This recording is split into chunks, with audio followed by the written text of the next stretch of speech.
Habang papalapit ang pagbubukas ng klase, sinisikap ng maraming magulang at estudyante na makatipid sa pagbili ng mga gamit sa paaralan.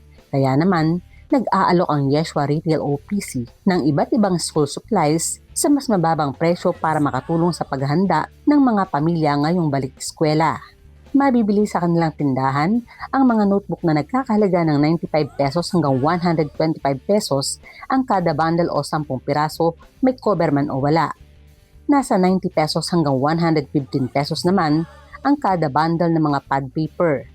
Mayroon ding ballpen na nagkakahalaga ng 50 pesos hanggang 125 pesos kada kahon, lapis na nasa 30 pesos hanggang 110 pesos kada dosena, at bond paper na naglalaro sa 155 hanggang 183 pesos. Kabilang din sa kanilang mga paninda ang ruler na nagkakahalaga ng 42 pesos ang kada dosena, folder na mula 6 pesos and 50 centavos hanggang 7 pesos ang kada piraso, glue na nasa 14 pesos hanggang 17 pesos, at plastic envelope na may handle na mabibili sa halagang 42 pesos ang kada isa.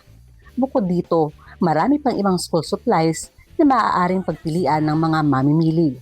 Ayon kay Julia Madelo ng Yeshua Retail OPC, mas malaki ang matitipid ng mga mamimili kapag bumibili ng nakabundle o kada kahon dahil may nakalaang deskwento ang kanilang tindahan.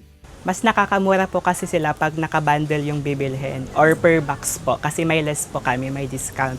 Dagdag pa ni Madelo, hindi na kinakailangan pang bumiyahe sa Divisoria o Baclaran upang makahanap ng murang school supplies dahil maaari ka nang makabili ng kompleto at abot-kayang gamit sa paaralan sa kanilang tindahan sa Cabanatuan City. Hindi niyo po na po kailangan pumuntang Divisoria kasi meron na po kaming mas murang items po dito sa Cabanatuan, Paco, Roman, Dimasalang po.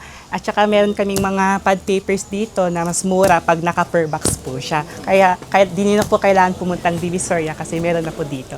Matatagpuan ang Yeshua Retail OPC sa Pacroman Street, Barangay Di Carma, Cabanatuan City, katabi ng BDO, kung saan maaaring mamili ng mga school supplies para sa nalalapit na pasukan nang hindi kinakailangan lumuwas pa sa ibang lugar.